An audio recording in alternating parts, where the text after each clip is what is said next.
Unclaimed deposit, state bank of Pakistan ने एक announcement की है जिसमें उन्होंने बताया है कि 2024 तक के जितने भी अनक्लेम्ड डिपॉजिट्स हैं वो आप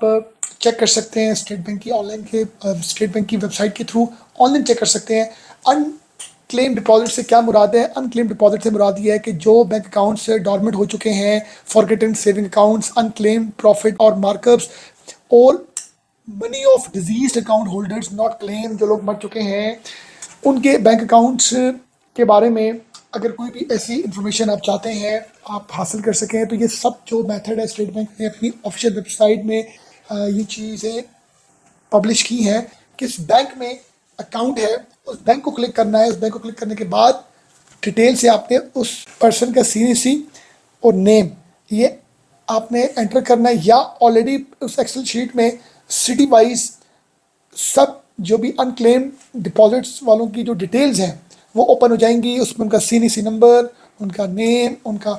एड्रेस, उनकी ब्रांच कोड, उनका ब्रांच, उनका सेविंग अकाउंट, करंट अकाउंट, तो इस तरह आप चेक कर सकते हैं अनक्लेम डिपॉजिट्स को। स्टेट बैंक ने रिसेंटली 2024 तक की जितनी भी अनक्लेम डिपॉजिट्स के डिस्प्यूट्स थे वो उन्होंने पब्लिश किए, अपलोड किए उनकी डिटेल्स अपनी वेबसाइट पर। ये हम जानेंगे आज के इस व्लॉग में। जो दुनिया से जा चुके हैं या जिनके पास अपनी बैंक अकाउंट की कुछ डिटेल्स मिस हो गई हैं, या किसी ने बैंक अकाउंट खुलवाया था वो बंद कर दिया, उसने उसको परसू नहीं किया, कितने पैसे पड़े हुए हैं उनके बैंक में, तो जिस भी बैंक में, जिस भी कमर्शियल बैंक, इस्लामिक बैंक, किसी भी बैंक में अगर कोई अनक्लेम डिपॉजिट ऐसा है तो आप उसको चेक कर सकते हैं, उसको वेरीफाई कर सकते हैं और उस क्लेम को आप हासिल कर सकते हैं। अगर तो 1 लाख रुपए से कम की अमाउंट होगी तो आप स्टैम्प पेपर में एक अंडरटेकिंग दे के उस 1 लाख रुपए से कम की अमाउंट को आप विड्रॉ कर सकते हैं, और अगर 1 लाख से ऊपर है तो फिर आपको सक्सेशन सर्टिफिकेट चाहिए थ्रू कोर्ट। बात यह है कि जितने भी अनक्लेम डिपॉजिट्स हैं ये उन्हीं लोगों को मिलते हैं जिनका ताल्लुक उस अकाउंट से डायरेक्ट होता है, या किसी के फैमिली का अकाउंट है, कोई ऐसी डेथ होने के बाद आप ये क्लेम आप एक सक्सेशन सर्टिफिकेट थ्रू कोर्ट लेंगे जी कि ये वालिद का, वालदा का या भाई का अकाउंट है, तो इसका जो डायरेक्ट जो लीगल जो हेयर बनता है वो ABC बनता है या मैं बनता हूँ। इसी तरह गार्डियनशिप के वाले से या बहुत से ऐसे अकाउंट्स किसी भी रीज़न की वजह से उन अकाउंट्स में जो पैसे रह जाते हैं वो पैसे उन बैंक्स वालों ने रिटर्न कर देने होते हैं स्टेट बैंक ऑफ पाकिस्तान को। भी स्टेट बैंक ऑफ पाकिस्तान उन अनक्लेम डिपॉजिट्स के नाम से उनको एक देती है, हेड में रखती है, और फिर जिन जिन के जो क्लेम्स होते हैं वो अगर उस अकाउंट के साथ अपना जो कनेक्शन है वो लीगल तरीके से प्रूव कर सके तो फिर वो अपने अमाउंट को विड्रॉ कर सकते हैं। मैं आपको ये सब चीज़ें बड़ी डिटेल से बताऊंगा क्योंकि बहुत से लोग ऐसे हैं लेट एजेस में जाके या रिटायरमेंट की एज में या किसी भी ऐसी बीमारी की वजह से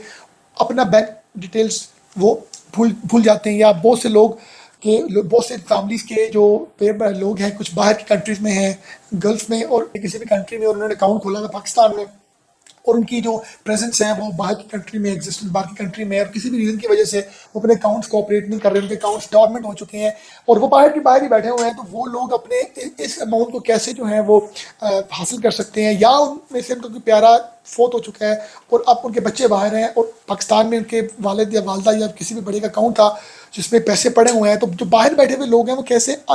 क्लेम डिपॉजिट्स को जो है वो हासिल कर सकते हैं जो भी उनके अकाउंट में पड़ा हुआ है। तो ये बड़ा इंपॉर्टेंट है और यकीन करें बहुत से ऐसे लोग हमारे गिर्द में जिनके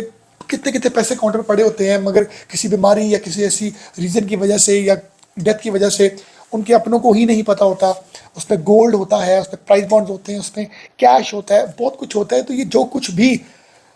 पड़ा हुआ होता है डिफरेंट बैंक्स में, वो बैंक से एक टाइम के बाद वो अमाउंट्स या वो जो एसेट्स हैं वो रिटर्न करते हैं स्टेट बैंक ऑफ पाकिस्तान को। उस पर स्टेट बैंक ऑफ पाकिस्तान उनको पब्लिश करता है अपनी वेबसाइट में कि जी इसकी जो इस पर्सन की हमारे पास ये चीज़ें हैं, तो आके क्लेम करें, उनके जो लीगल हेयर्स हैं वो आके क्लेम करें तो उनको देंगे, या अगर अकाउंट होल्डर खुद आए। बट इसके लिए आपको फिजिकली जाना पड़ता है, एप्लीकेशन देनी पड़ती है आपको, फिर सारे प्रोसेस के बाद आपकी अमाउंट आपको मिलती है। तो मैं आपको लेके चलता हूँ अपनी कंप्यूटर स्क्रीन में जहाँ पर आपको ये बताऊँगा कि आपको किस तरीके से इस अनक्लेम्ड डिपॉजिट को कैसे आपने करना है हासिल। अपने यूआरएल में लिखना है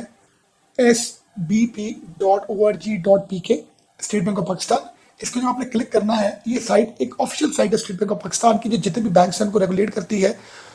इसके बाद आपने यहाँ पर एक सर्च बार का है, इसको आपने क्लिक करना है, यहाँ पर आपने लिखना है अनक्लेम। अनक्लेम अनक्लेम को जब आपने यहाँ पर सर्च करना है, उसके बाद एक पेपर आपके सामने पेज ओपन हो जाएगा। इस पेज को ओपन होने के बाद आपने इसको क्लिक करना है। क्लिक होने के बाद ये लिस्ट ऑफ अनक्लेम डिपॉजिट्स की एक समरी ओपन हो जाएगी, जिसमें 2024, 23, 22, 21, 10 मीन्स के 2000 कब से हम स्टार्ट करें तो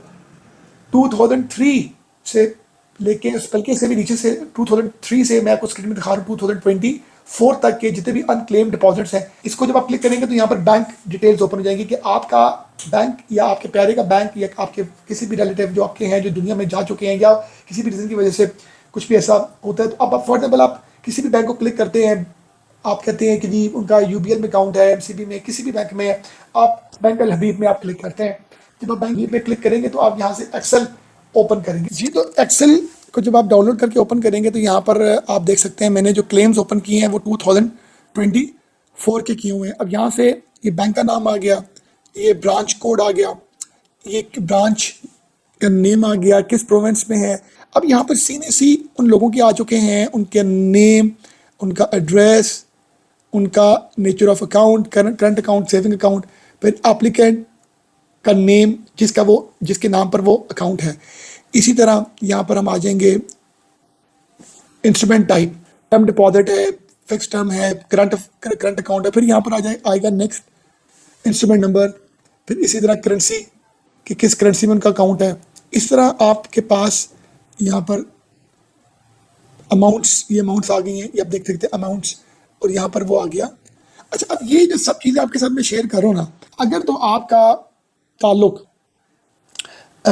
मैं एग्जांपल देता हूँ मोहम्मद अली के साथ है, ये मैं नाम को ज़रा थोड़ा हाईलाइट करता हूँ जी। यहाँ पर आगे जी मोहम्मद अली जमील के साथ अगर आपका ताल्लुक है, आप उनके बेटे हैं या आप उनके भाई हैं, उनकी लाइफ में कोई ऐसा नहीं वो जा चुके हैं, तो फिर आपने अगर तो 1 लाख रुपए से ऊपर की अमाउंट है, यहाँ पर अमाउंट जो है हम देखते हैं कितनी है। अगर तो 1 लाख रुपए से ऊपर की अमाउंट होगी तो फिर आप जैसे कि ये शो हो रही है 1,82,000 की, तो फिर आपको सक्सेशन सर्टिफिकेट थ्रू कोर्ट से लेना पड़ेगा और ये बताना पड़ेगा कि आपका और जो मोहम्मद अली जमील का ताल्लुक क्या है, उनके जो लीगल हेयर्स हैं, अगर कोई उनके लीगल हेयर्स में कोई नहीं है, आप ही हैं, तो फिर आपको ये अमाउंट जो है ये आपको स्टेट बैंक ऑफ पाकिस्तान आपको दे देगा। पर उसके लिए आपको सक्सेशन और अनक्लेम्ड डिपॉजिट आपको एक स्लिप फिल करनी पड़ेगी। उसको फिल करने का भी तरीका मैं बताऊंगा। मतलब ये कि आपको किसी भी ऐसे शख्स के साथ आपका ताल्लुक होना या आपका खुद होना जरूरी है। ऐसा नहीं है कि आप मोहम्मद इब्राहिम मुगल का आप क्लेम लेके चले जाए स्टेट बैंक को, वो आपको नहीं देगा। अब आपने इस क्लेम को लेने के लिए जैसे मैंने आपको बताया कि आपको अगेन जाना पड़ना है स्टेट बैंक की ऑफिशियल वेबसाइट पर। यहाँ पर आप लिखेंगे refund claim application. Refund claim application को जब आप क्लिक करेंगे, क्लिक करने के बाद इसी तरह इस वेबसाइट से आपको हर तरह की डॉक्यूमेंट, हर तरह की इंफॉर्मेशन मिल जाएगी। आप इस प्रोसीजर को क्लिक करेंगे, प्रोसीजर को क्लिक करने के बाद आप ये देख लें, ये सब आप देख सकते हैं डिटेल्स। मतलब कि आपके लिए बहुत ही आसान है कि आप इस website state bank of Pakistan .org.pk की वेबसाइट से हर तरह की आपको हेल्प, नॉलेज, इंफॉर्मेशन, गाइडेंस, कैसे आपने उसमें क्लेम को हासिल करना है, ये सब इंफॉर्मेशन आपको मिल सकती है। बहुत से लोगों को पता ही नहीं कि उनके अपने कितना कितना कुछ छोड़ चुके हैं उनके लिए, और उनको इस चीज़ का पता ही नहीं है कि आपने कैसे बैंक वेरीफाई करना है कि यार किसका अकाउंट किस बैंक में था, कैसे आपने अमाउंट अपनी फादर की या मदर की या किसी ऐसे की विड्रॉ करनी है। ये जो लोग बाहर बैठे हुए हैं वो अपने अकाउंट्स यहाँ पर उन्होंने 20-20 साल पहले खोले हुए हैं, खुद बाहर बैठे हुए हैं, बच्चे कभी आए नहीं पाकिस्तान। बहुत सी रीजन की वजह से बहुत से लोगों की अमाउंट्स जो हैं पड़ी होती है बैंकों में। मगर स्टेट बैंक ऑफ पाकिस्तान ने 2024 तक की से पहले की जितनी भी अमाउंट्स थी, जितने भी बैंक अकाउंट्स थे, जितने भी लॉकर्स थे या जो कुछ भी था जो लोग ऑपरेट नहीं कर रहे थे कुछ सालों से, वो स्टेट बैंक ऑफ पाकिस्तान को डिलीवर कर दी है सारी चीज़ें, सारे पर्टिकुलर्स, सब एसेट्स। अब ये आप पर डिपेंड करता है कि अगर किसी भी हवाले से आपका कोई कनेक्शन उस अकाउंट होल्डर के साथ बनता है लीगल हेयर्स के मुताबिक, तो फिर आप उस अमाउंट को या उस चीज़ को क्लेम कर सकते हैं। अपना ख्याल रखिएगा। Thank you very much.